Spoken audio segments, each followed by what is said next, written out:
Good evening everyone. आज मैं आपको रॉकेट प्रोपल्शन पढ़ाने जा रहा हूँ।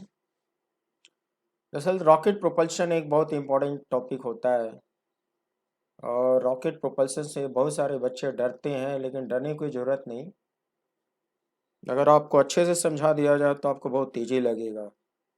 देखिए, मैं कोशिश करता हूँ आपको रॉकेट प्रोपल्शन की थ्योरी समझाने की, और आपको ईजी ज़रूर लगेगा, ऐसा मैं समझ रहा हूँ। तो रॉकेट में क्या होता है, सपोज हम लोग रॉकेट को वर्टिकली फायर करना चाहते हैं, एग्जैक्टली वर्टिकली अपवर्ड। तो उसके अंदर एक कंबस्शन चेम्बर होता है, उसमें सॉलिड या लिक्विड फ्यूल को कंबस्शन कराया जाता है, मतलब फायरिंग करके उसको जलाया जाता है। तो जब उसका फ्यूल जलता है, हाई टेम्परेचर और प्रेशर पे हॉट गैस जनरेट होती है। हाई टेम्परेचर और प्रेशर पे जब हॉट गैस जनरेट होती है तो जो चेम्बर की वॉल होती है उस हॉट गैस को डाउनवर्ड पुश करती है। और न्यूटन्स थर्ड लॉ से जो हॉट गैसेस का रिएक्शन होता है उस चेम्बर की वॉल पे, वो अपवर्ड डायरेक्शन में आता है। और जो रिएक्शन फोर्स हॉट गैसेस का चेम्बर की वॉल पे अपवर्ड डायरेक्शन में आता है, वही रॉकेट को लिफ्ट कराता है। इस तरह से रॉकेट लिफ्ट होता है। तो अल्टीमेटली अगर आपसे कोई ये पूछे कि what is basic principle of rocket propulsion, तो आप ये कहोगे कि rocket propulsion works on the basis of Newton's third law. Newton's third law की थ्योरी पर रॉकेट प्रोपल्शन या जेट प्रोपल्शन भी कहते हैं, वो बेस्ड होता है। एक्शन रिएक्शन की थ्योरी पर बेस्ड होता है। हम लोग इसके मैथमेटिकल पार्ट को अब समझने चल रहे हैं कि मैथमेटिकली इसको कैसे एक्सप्लेन करा जाए।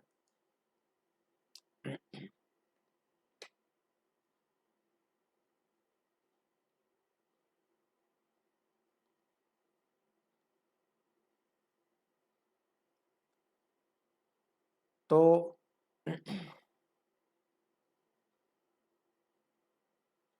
इस डायग्राम से आपको कुछ चीज़ें समझाई जाएंगी। t = 0 पे जब लॉन्च पैड पर एक वर्टिकल रॉकेट लॉन्च पैड पे रखा होता है तो उसका इनिशियल टोटल मास m0 होता है।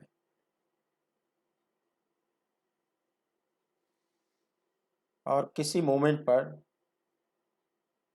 उसकी वेलोसिटी v0 है।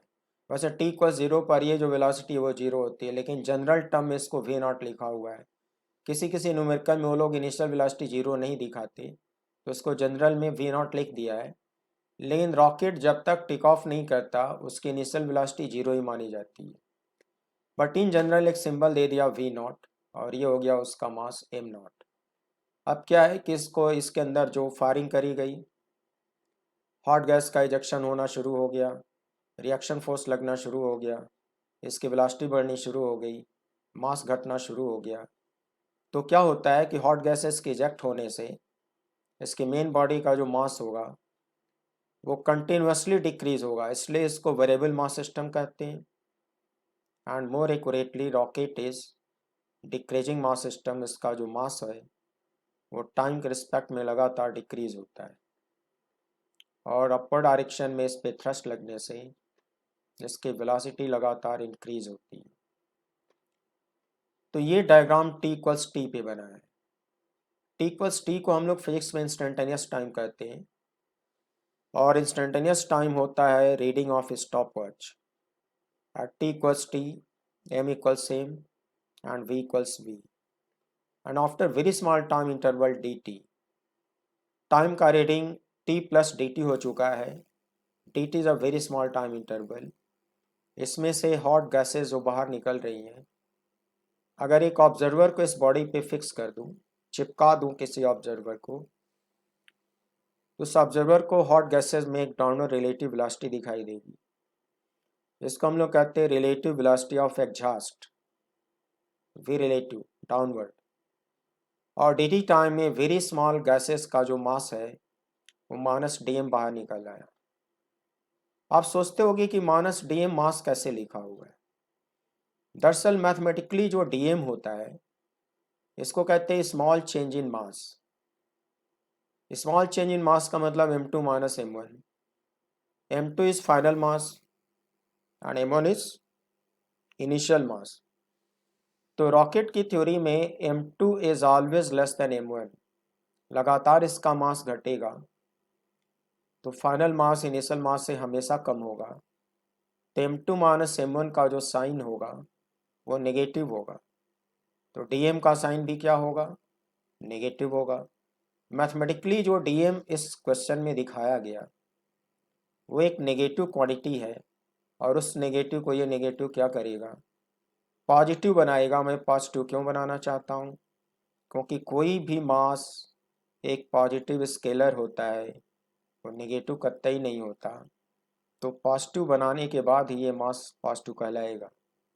तो माइनस से मल्टीप्लाई करने पर ये क्वांटिटी पॉजिटिव हो गई। अब ये पॉजिटिव मास जिसका मैग्नीट्यूड dm होगा वो dt टाइम में बाहर निकला, तो इसका जो बचा हुआ मास है वो कितना हो गया, m प्लस dm हो गया। तुम सोचोगे कि आप m प्लस dm लिख दिए तो मास तो बढ़ गया, बिल्कुल गलत। अभी अभी समझाया हूँ कि dm का साइन मैथमेटिकली क्या होता है, नेगेटिव होता है। तो भले से ये पॉजिटिव दिखता है मगर मैथमेटिकली ये क्वांटिटी नेगेटिव है, इसलिए ओवरऑल इसका जो मैग्नीट्यूड आएगा वो m से कम आएगा। तो ये m से कम है, ये पॉजिटिव है, और ये टोटल क्वांटिटी की वैल्यू m से कम है, यानी कि मास इसका घटा हुआ है। इसकी शुरू में इंस्टेंटेनियस वेलोसिटी v था, dt टाइम में थोड़ी सी वेलोसिटी इसकी बढ़ गई और कितनी हो गई, v प्लस dv। यहाँ वेलोसिटी बढ़ती है इसलिए dv का साइन पॉजिटिव आता है। इस v प्लस dv का जो मैग्नीट्यूड आता है वो v से बड़ा आता है। तो ये तो इसका मैथमेटिकल पार्ट हो गया। ये हो गया मास of the rocket main body after dt time, और ये हो गया minus dm very small mass of the hot gases ejected from the combustion chamber, and this is v relative velocity of outgoing gases or relative velocity of hot gases which are coming out of the gas chamber with respect to observer sitting or fixed to the rocket's main body। ये तो diagram हो गया। अब हम लोग इसके formulation पे चलते हैं।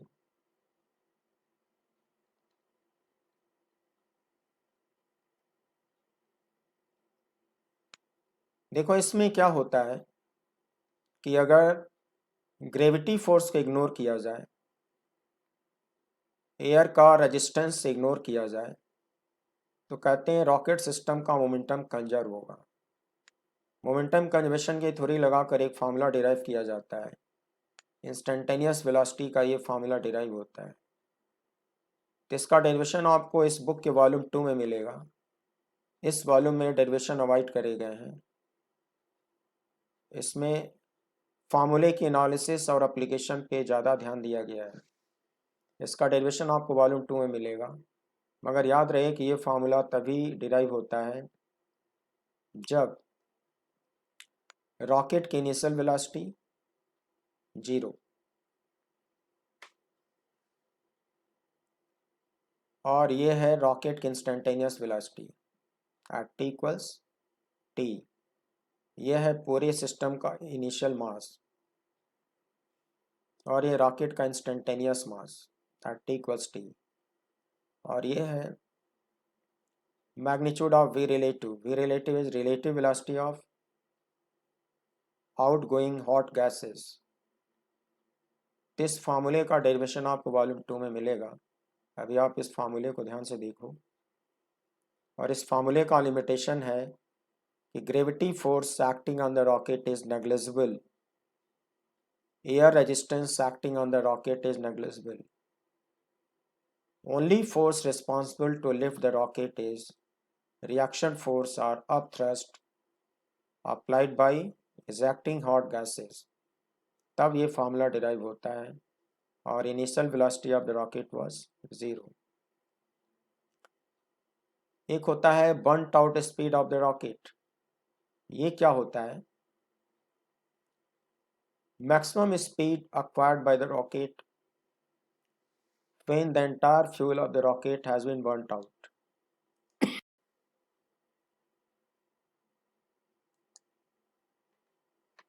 बच्चों मैं आपको burnt out speed of the rocket समझाने जा रहा हूँ। तो मैंने बोला कि ये जो फार्मूला बना है उसमें ग्रेविटी फोर्स को इग्नोर किया है, एयर का रेजिस्टेंस इग्नोर किया है, तब ये फार्मूला डिराइव होता है। लेकिन उस पे जो अपथ्रस्ट होता है हॉट गैसेस का रिएक्शन फोर्स, वो कंटिन्यूसली लग रहा होता है। वो रिएक्शन फोर्स तभी तक लगता है जब तक कि गैसेस बाहर निकलती है। एक वक्त आएगा कि रॉकेट के अंदर का सारा फ्यूल फिनिश हो जाएगा, गैस आनी बंद हो जाएगी, रिएक्शन फोर्स अपवर्ड जीरो हो जाएगा। उस मोमेंट पर बर्नट आउट मोमेंट कहा जाता है, यानी कि सारा फ्यूल बर्न हो गया, बचा ही नहीं है, तो वो बर्नट आउट मोमेंट होता है। और उस मोमेंट पर रॉकेट की जो वेलोसिटी होती है वो मैक्सिमम होती है, उसको हम लोग कहते हैं burnt out speed of the rocket. उस वक्त क्या होगा कि जो रेजिडुअल मास होगा वो केवल रॉकेट का जो खोखली बॉडी है उसका बचा हुआ मास, यानी कि उसको मास ऑफ द एम्प्टी कंटेनर बोलते हैं। उसका सिंबल एमआर होता है, जो कि इस फार्मूले में दिखाया गया है। देखिए, it is the maximum speed acquired by the rocket when the entire fuel of the rocket has been burnt out. Thus, when the rocket acquires burnt out speed, the mass of the rocket m is equal to mass of the empty container mr. From the above equation, अब ये जो equation पहले से derive किया गया है, इसमें empty container का मास mr रख दो और v की जगह पे बर्नट आउट स्पीड vb रख दो, तो vb का ये फार्मूला बन जाएगा और डेरिवेशन आपको वॉल्यूम 2 में दिया जाएगा। ये बर्नट आउट स्पीड पे न्यूमेरिकल आएगा तो आप इस फार्मूले को यूज करोगे। बट माइंड इट, इस फार्मूले का limitation, gravity force is negligible, air resistance is negligible, then only this formula will work. Now acceleration of the rocket, देखो इसका क्या होता है formula. If we ignore gravity and friction, then the instantaneous acceleration a of the rocket can be easily deduced as, gravity friction ignore करने पर इस फार्मूले को आसानी से डिड्यूस किया जा सकता है। डी बाई डी टी को कहते हैं instantaneous acceleration of the rocket. V relative upon M D M by D T. D M by D T is rate of change of mass of the rocket. V relative is relative velocity of outgoing gases with respect to main body of the rocket. What is m? Instantaneous mass of the rocket, and this is instantaneous acceleration of the rocket. अब vector की theory है तो m तो एक positive scalar है, लेकिन मैंने थोड़ी देर पहले एक्सप्लेन किया कि रॉकेट में dm का साइन नेगेटिव होता है। अच्छा, फिजिक्स में dt हमेशा पॉजिटिव होता है, क्योंकि dt का मतलब t2 माइनस t1, और t1 t2 स्टॉप वॉच का रीडिंग होता है। तो स्टॉप वॉच स्विच ऑन करने के बाद रीडिंग उसका लगातार बढ़ता है, तो T2 is always more than T1, तो T2 माइनस T1 हमेशा पॉजिटिव होगा, dt हमेशा पॉजिटिव होगा, रॉकेट में dm नेगेटिव होगा, तो ये क्वांटिटी एक नेगेटिव स्केलर हो गया। तो जब किसी वेक्टर का कोएफिशिएंट नेगेटिव स्केलर होता है तो ये दोनों वेक्टर एंटी पैरेलल माने जाते हैं। ये जो कोएफिशिएंट है ये नेगेटिव स्केलर हो गया, समझा दिया। तो वेक्टर की थ्योरी में ये दोनों वेक्टर एंटी पैरेलल होंगे, अपोजिट होंगे। Here vector A is anti parallel to V relative. Diagram में दिखाया था कि गैस का वी रिलेटिव डाउनवर्ड होता है, तो फिर रॉकेट का एक्सेलेरेशन किधर आएगा? अपवर्ड आएगा।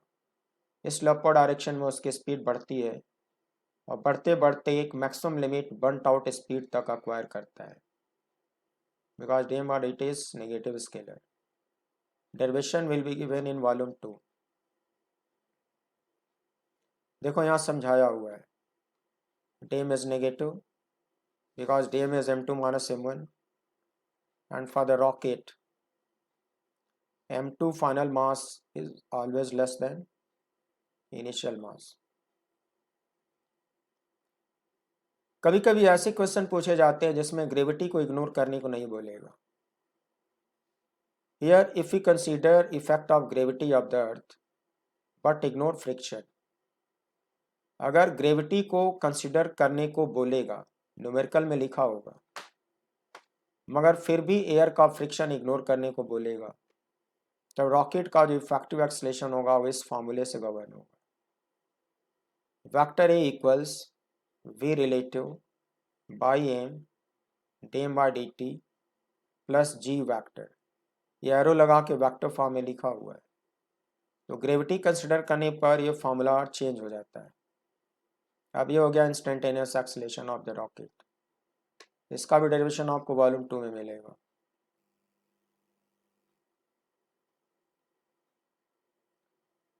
Then thrust on the rocket.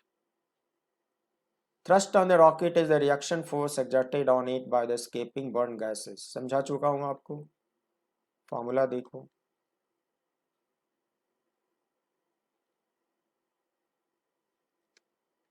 Instantaneous thrust, symbol FR, on the rocket, that is reaction force or thrust force, and formula is V relative dm by dt। Already मैं explain कर चुका हूँ कि ये quantity negative scalar होती है। ये दोनों वेक्टर एंटी पैरेलल होंगे, अपोजिट होंगे। I mean thrust force is anti parallel to V relative because dm by dt is negative scalar.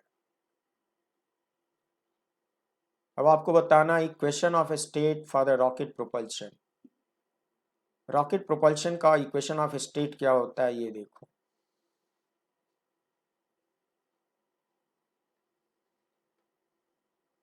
Variable mass system के लिए जब मैं Newton's laws of motion explain कर रहा था तो ये फॉर्मूला आपको पहले से एक्सप्लेन कर चुका हूँ और ये बता चुका हूँ कि इसका भी डेरिवेशन आपको वॉल्यूम 2 में मिलेगा। उस दिन मैंने ये बताया कि कोई भी वेरिएबल मास सिस्टम इधर इंक्रीजिंग मास और decreasing mass resultant of all real external forces के अलावा एक टर्म उसमें और जनरेट होता है, रिएक्शन फोर्स। इसी को थ्रस्ट बोलते हैं। Equal same into D by D T.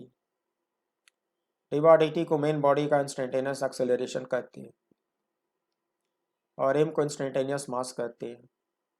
Instantaneous reaction force होता है और ये instantaneous resultant of all real external forces होता है। तो ये फॉर्मूला आपको पहले एक्सप्लेन किया जा चुका है। अब इसको डायग्राम से रिलेट कर रहा हूँ।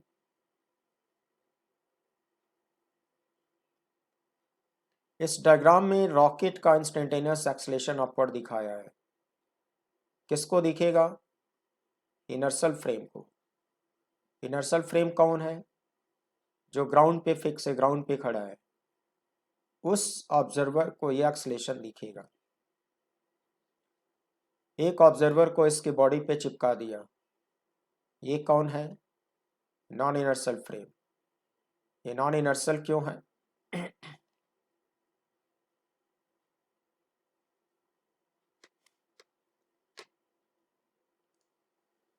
ये नॉन इनर्शियल इसलिए है क्योंकि इसकी बॉडी को ये वाला एक्सेलेरेशन मिल जाएगा। तो एक्सलेटेड ऑब्जर्वर को नॉन इनर्शियल फ्रेम कहते हो और ये ऑब्जर्वर को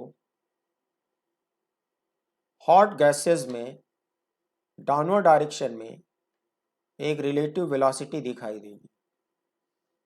यही रिलेटिव वेलोसिटी इसको दिखाई देगा, वही रिएक्शन फोर्स के फॉर्मूले में इस्तेमाल किया जाता है। ग्राउंड ऑब्जर्वर को ये वेलोसिटी नहीं दिखाई देगी। ये है with respect to non inertial frame. तो जब हम लोग फ्री बॉडी डायग्राम रॉकेट का बनाएंगे तो एक एयर का इस पे ड्रैग फोर्स डाउनवर्ड आएगा, अपोजिट टू मोशन। इसको रफ लैंग्वेज में एयर रेजिस्टेंस या एयर फ्रिक्शन कहते हैं, but better known as drag force by the air acting on the surface of the rocket opposite to velocity of the rocket downward। अर्थ का gravity force mg आएगा downward, hot gases का reaction force upward आएगा। ये जो equation हम लोग लिख रहे हैं, रियल एक्सटर्नल फोर्स की कैटेगरी में सिर्फ दो फोर्स आएंगे, एयर रेजिस्टेंस और mg। रियल एक्सटर्नल फोर्स की कैटेगरी में ये दोनों आएंगे, और एफ रिएक्शन फोर्स अलग से होगा। तो वो यहाँ पे लिखा हुआ है, ये एफ रिएक्शन है, इसकी कैटेगरी में mg होगा और एयर का रेजिस्टेंस होगा। और इसको तो यही वाला वेक्टर ए लिख सकते हो शॉर्ट में, डी बाई डी टी को सिंपली वेक्टर ए लिख सकते हो, और ये तो इंस्टेंटेनियस मास होगा ही। तो इसको वेक्टर फॉर्म में डिटेल में लिखा जाए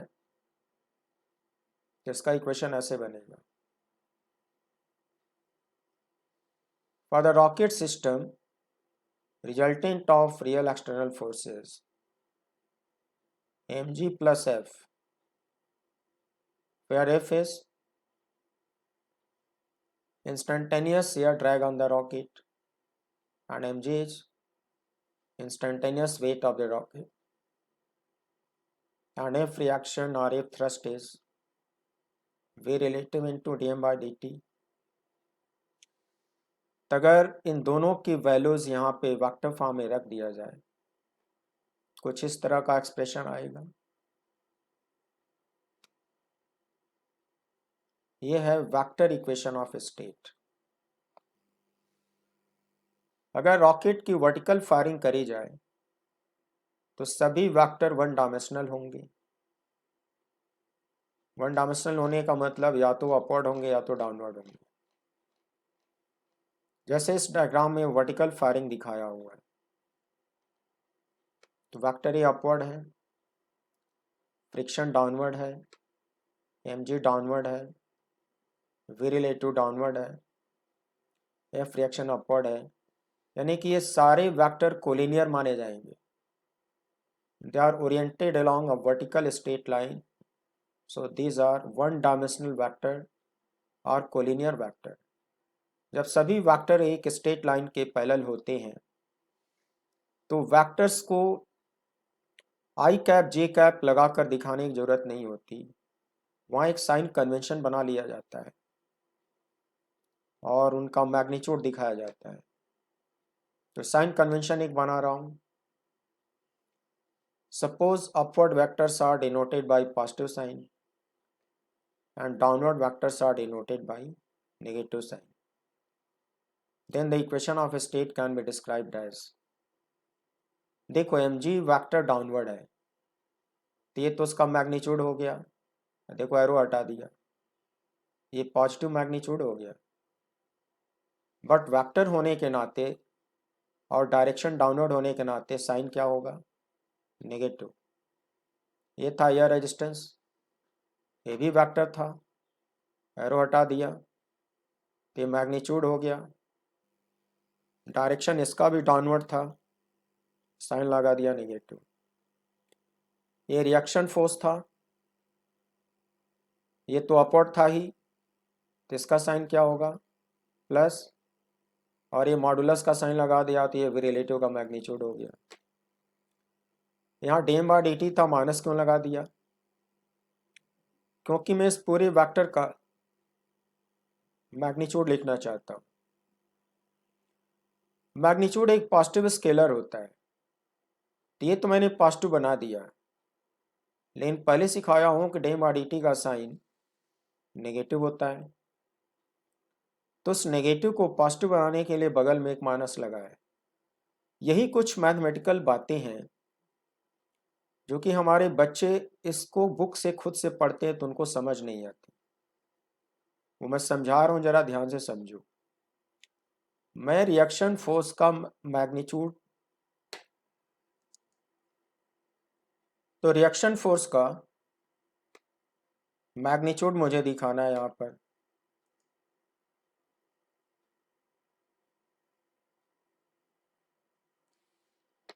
रिएक्शन फोर्स का मैग्नीट्यूड दिखाना है तो वी रिलेटिव वेक्टर में मॉड का साइन लगा दिया।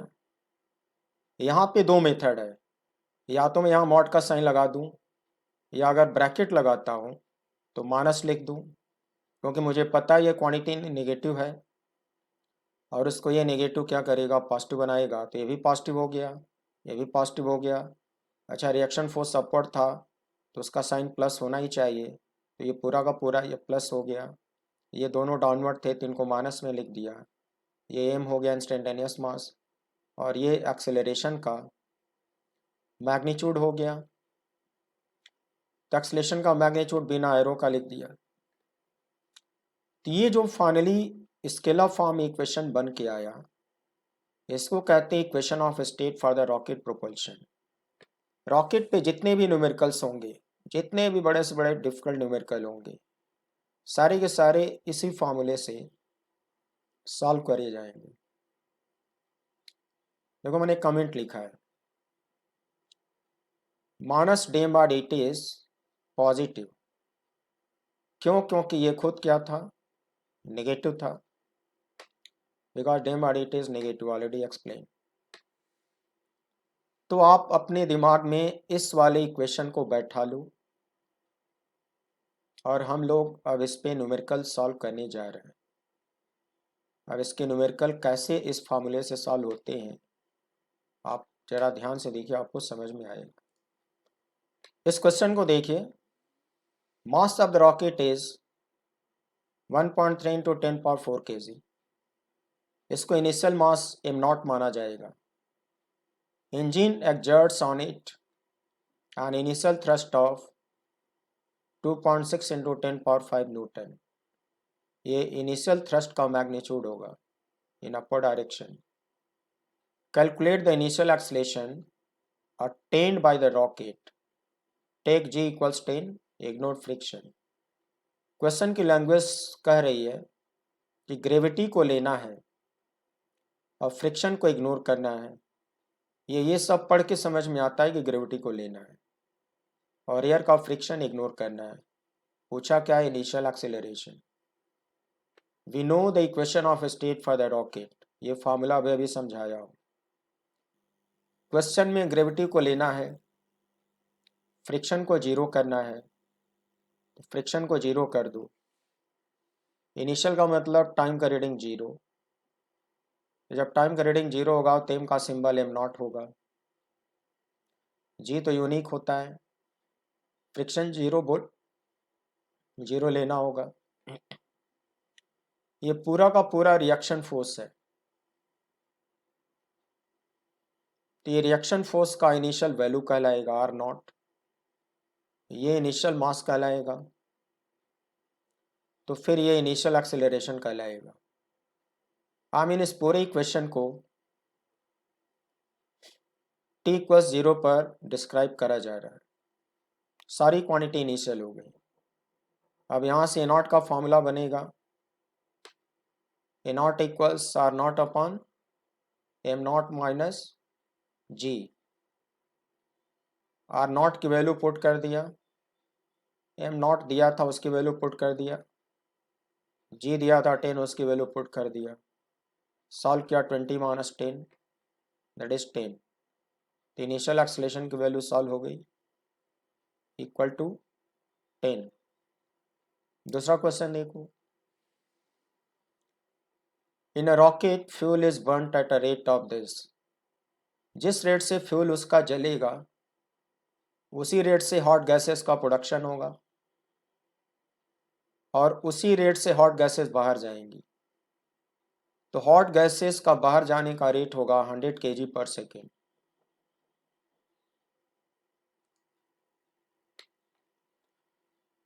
Fuel is burnt at a rate of this, तो मैंने बोला कि इसी रेट से गैस बाहर जाएगी और इसी रेट से रॉकेट का मास घटेगा। दरअसल सिंबल्स में इसको -d/dt बोला जाएगा। Rate of change of mass -d/dt इसको बोला जाएगा, 100 kg/s। Burned gases rush at a relative speed of this, ये v रिलेटिव का मैग्नीट्यूड बोला जाएगा, मैग्नीट्यूड ऑफ v रिलेटिव। पूछा find the thrust on the rocket, तो ये थ्रस्ट का जो फॉर्मूला था उस पर ही क्वेश्चन बना है। Thrust on the rocket is also written as R। Magnitude of V relative is 5 into 10 power 4 meter per second and minus dm by dt is 100 kg per second. Minus क्यों लगाया? क्योंकि आपको बताया गया कि एक क्वांटिटी नेगेटिव होती है, उसको ये पॉजिटिव बनाएगा। पॉजिटिव क्यों बनाना चाहता हूँ? क्योंकि राइट हैंड साइड पॉजिटिव है। अगर इक्वल लिखा है तो दोनों तरफ पॉजिटिव क्वांटिटी होनी चाहिए, इसलिए इसको पॉजिटिव बनाना जरूरी है। अब ये थ्रस्ट का जो फॉर्मूला था उसका ये मैग्नीट्यूड था, तो उनकी वैल्यूज यहाँ पे पुट कर दूँ। वी रिलेटिव की वैल्यू इतना दिया हुआ है, minus D by D T की वैल्यू 100 दिया हुआ है। सॉल्व करोगे आएगा 5 into 10 power 6 Newton. Done. One more question. In a rocket, the mass of the fuel is 90% of the total mass. Total mass का मतलब इनिशियल मास, जिसका symbol am not था। ये क्वेश्चन इंस्टेंटेनियस मोमेंट के लिए बना है। इनिशियल मास टी इक्वल 0 पे एम नॉट रहा होगा। रॉकेट टेक ऑफ कर चुका है, ऊपर जा रहा है। किसी मोमेंट पर, किसी क्षण पर उसका जो मास है इनिशियल मास का 90%। Exhaust gases are ejected at the speed of 2 kilometre पर सेकेंड। ये वी रिलेटिव का मैग्नीट्यूड है। Find the maximum speed attained by the rocket. Maximum speed attained by the rocket. Maximum speed को ही burn out speed बोलती है। जब total 100% fuel finish हो जाता है तो बर्न आउट स्पीड उसी को बोलते हैं।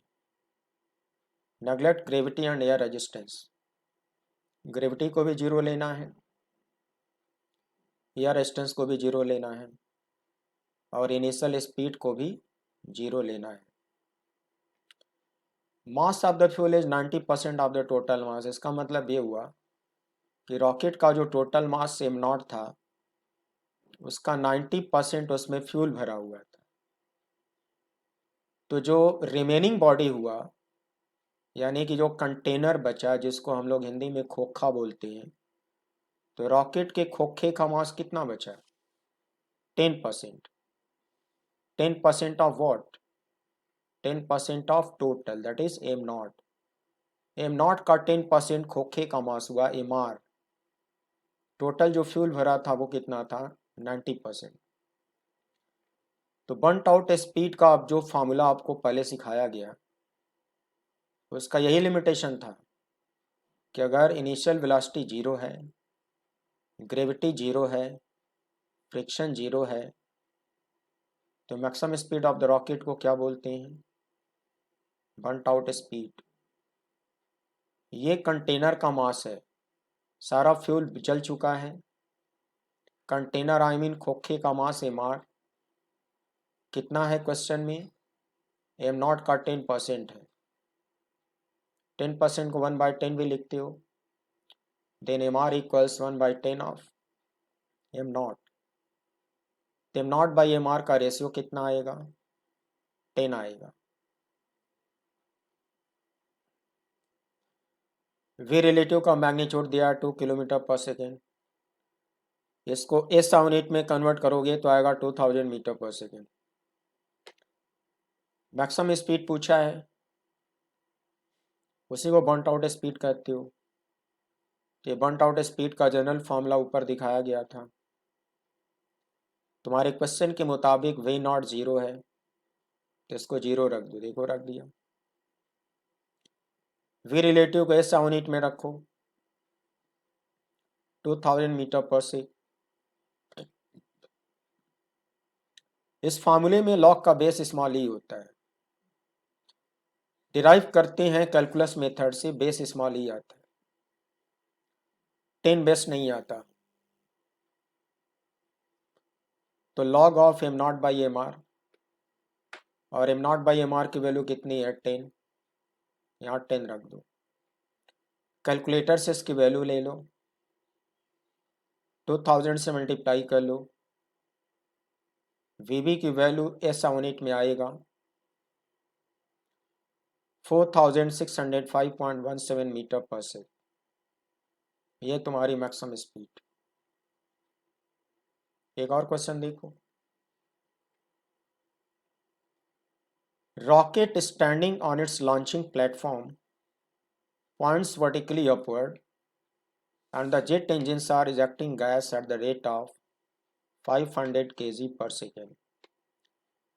Molecules are expelled with a speed of 20 km per second relative to the rocket. If the rocket has to slowly rise because of the thrust of the engines, the initial mass of the rocket could be take g equals this.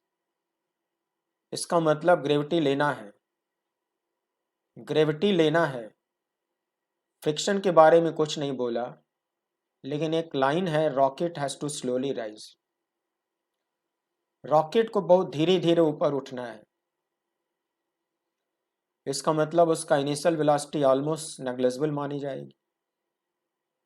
जब उसकी शुरुआती velocity negligible मानोगे तो air का friction almost zero होगा, क्योंकि जब speed बढ़ती है तो एयर का फ्रिक्शन बढ़ता है। जब स्लो राइज लेना होगा तो एयर का फ्रिक्शन जीरो माना ही जाएगा, तो उसको आप जीरो ले लो, मगर ग्रेविटी कंसिडर करो।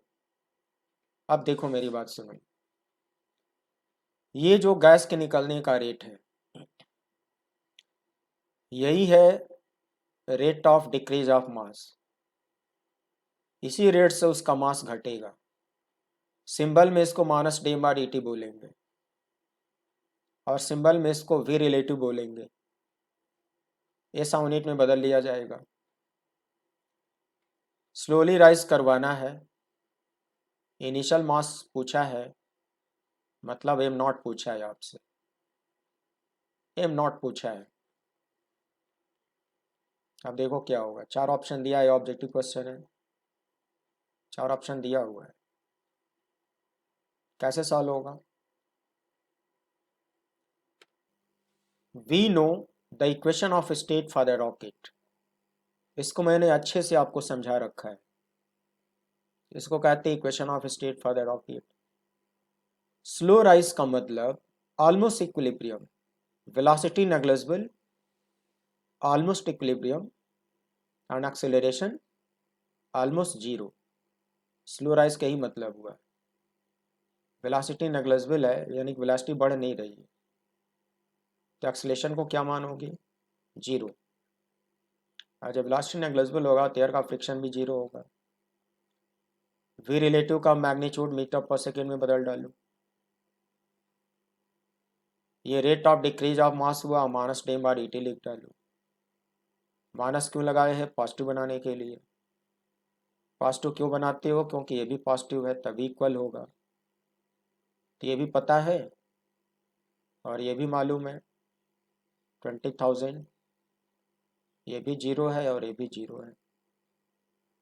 तो इनिशियल मोमेंट के लिए क्वांटिटीज में नॉट नॉट सिंबल लगा दो, mg की जगह पे m नॉट जी लिख दो, f को f ही रहने दो, इसको ऐसे ही रहने दो, यहाँ पे m नॉट लगा दो, यहाँ a नॉट लगा दो। भाई जो क्वांटिटी बदलती है उसमें नॉट नॉट लगा दो, जो कांस्टेंट रहता है उसको जैसे है वैसे ही रहने दो। यह नोन है, जी को 10 बोला है, फ्रिक्शन तो जीरो होगा ही, वी रिलेटिव 20,000 होगा ही, इसकी वैल्यू 500 दिया है, एम नॉट अननोन है, स्लो राइज है तो ए नॉट जीरो होगा ही, ये तो पूरा ही जीरो हो गया। अब इसको ट्रांसफर करो, मल्टीप्लाई करो, राइट में आके प्लस हो जाएगा, सॉरी ये लेफ्ट में आके प्लस हो जाएगा और ये राइट में बना रहेगा। तो इसको मल्टीप्लाई करोगे तो 10 पावर 7 आएगा और लेफ्ट साइड में 10 एम नॉट बचा रहेगा। 10 से डिवाइड करोगे तो एम नॉट की वैल्यू 10 पावर 6 के जी आएगी। ऑप्शन ही आंसर होगा। देखो ऑप्शन है। देखो इस फॉर्मूले को कितनी आसानी से इस्तेमाल किया जा रहा है। तो प्यारे बच्चों, आपको डरने की कोई ज़रूरत नहीं, थोड़ा पेशेंस रखोगी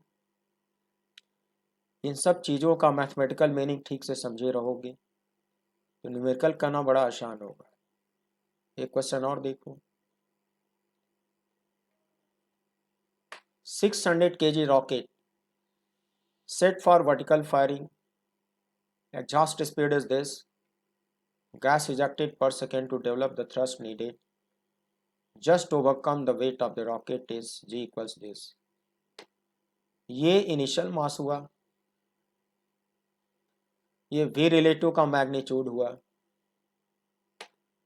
गैस इजेक्टेड पर second to develop the thrust needed, इसका मतलब गैस के निकलने का रेट पूछ रहा है, केजी पर सेकेंड में गैस किस रेट से निकलेगी वो पूछ रहा है। कंडीशन क्या है, वो इतना थ्रस्ट पैदा करे कि वो केवल वेट को ओवरकम कर ले। वेट को ओवरकम करने का मतलब क्या हुआ, कितना थ्रस्ट पैदा हो जाए अपवर्ड डायरेक्शन में कि रॉकेट का जो वेट है उसको ये जस्ट बैलेंस कर ले। जस्ट ओवरकम का अदरवाइज मीनिंग यही हो सकता है, कितना थ्रस्ट पैदा हो जाए जो रॉकेट के वेट को जस्ट बैलेंस कर ले, मतलब लगभग बराबर हो जाए। उसके लिए तुम्हारे से पूछा है माइनस डीएम बाई dt पूछा है, ये डीएम बाई dt की वैल्यू देखो, to just overcome the weight of the rocket means what, the initial thrust developed should be slightly greater than, बहुत ज़्यादा बड़ा नहीं, थोड़ा सा ही ज़्यादा, slightly greater than the initial weight because the initial air drag is zero। देखो initially velocity zero होती है, जब रॉकेट में वेलोसिटी नहीं होगी तो एयर का जो फ्रिक्शन है उसको जीरो मानना ही पड़ेगा। Air drag depends upon velocity of the rocket, initial velocity is zero, hence initial air drag f is zero. But gravity तो लेना है, ग्रेविटी लेना है तभी तो वेट क्रिएट होगा, वेट तभी तो क्रिएट होगा।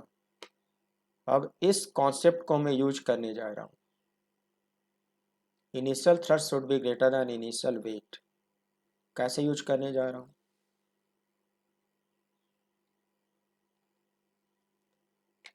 ये हो गया थ्रस्ट का फॉर्मूला, ये मैग्नीट्यूड है थ्रस्ट का, it should be greater than initial weight M naught g. V relative को डिवाइड कर दो, वी रिलेटिव एक पॉजिटिव स्केलर है, मैथ की थ्योरी है कि पॉजिटिव स्केलर से डिवाइड करने पर इनइक्वालिटी चेंज नहीं होती, ग्रेटर है तो ग्रेटर ही रहेगी। ये देखो ये पॉजिटिव स्केलर है, यहाँ क्या बचेगा, minus DM by dt should be greater then this. अब इसमें न्यूमेरिकल वैल्यू पुट कर डालो, am not is how much 600 and g equals 10 and v relative equals 1000। याद रखना है 7 8 में रखना होगा। So minus DM by dt should be greater then this quantity. Cancel out कराओ, कैंसिल होगी क्या बचेगा 6। तो आपने निकाला minus DM by dt should be greater then 6 kg per second. ये rate of decrease of mass, या इसको कह सकते हो rate of combustion of gases, कुछ भी कहो, या रेट ऑफ एग्जॉस्ट बोलो। तो रेट ऑफ एग्जॉस्ट होना चाहिए इससे ज़्यादा, तो इसकी मिनिमम वैल्यू कितनी होनी चाहिए, इसके बराबर। सो माइनस डी बाई dt का मिनिमम वैल्यू आएगा 6 kg per second, that is option C. देखो answer C option, minus D by dt minimum value is C option 6 kg per second. एक और क्वेश्चन देखो,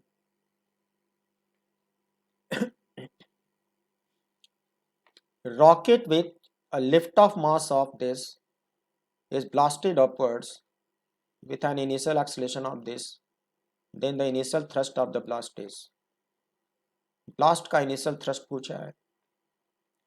लिफ्ट ऑफ मास का मतलब ये initial mass am not हुआ. Initial acceleration का मतलब ये ए नॉट हुआ. ए नॉट. तो पूछा initial thrust of the blast. इस क्वेश्चन में ग्रेविटी फ्रिक्शन के बारे में कुछ नहीं बोला. जब इग्नोर ग्रेविटी नहीं लिखा हो तो आप ग्रेविटी इग्नोर मत करो. अच्छा, सब कुछ इनिशियल है तो इनिशियल वेलोसिटी तो जीरो नेचुरली होती है. तो जब इनिशियल वेलोसिटी जीरो होती है तो एयर का फ्रिक्शन तो जीरो होना ही होना है.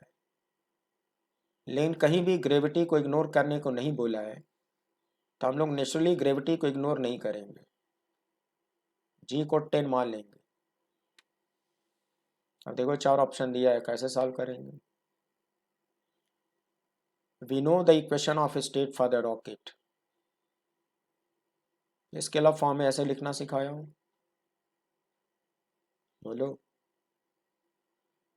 सब कुछ इनिशियल मोमेंट पे करना है.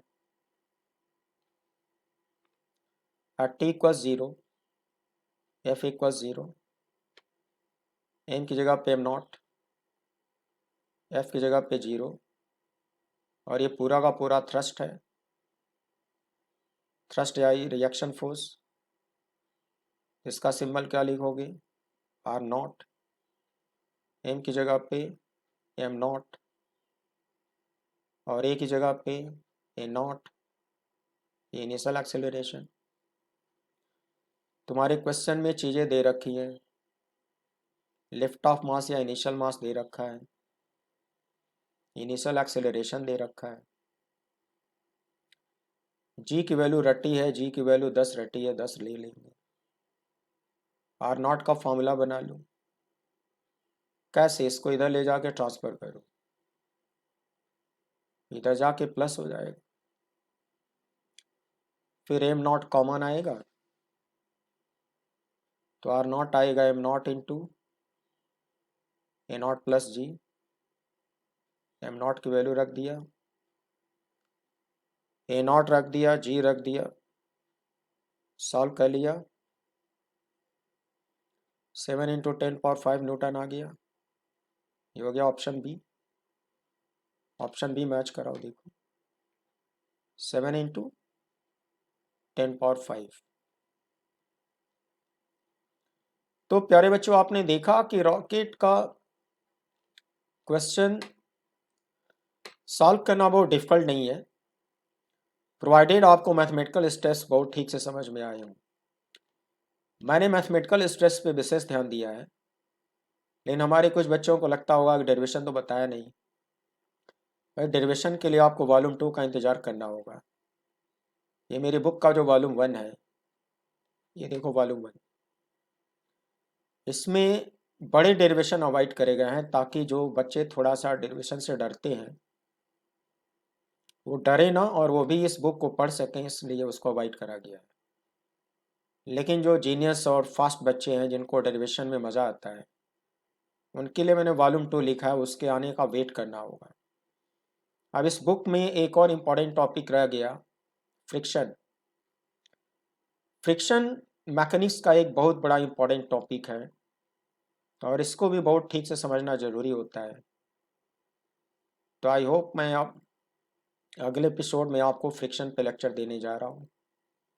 आप उसको ठीक से समझोगे और एंजॉय करोगे. सो प्यारे बच्चों, see you again and good night.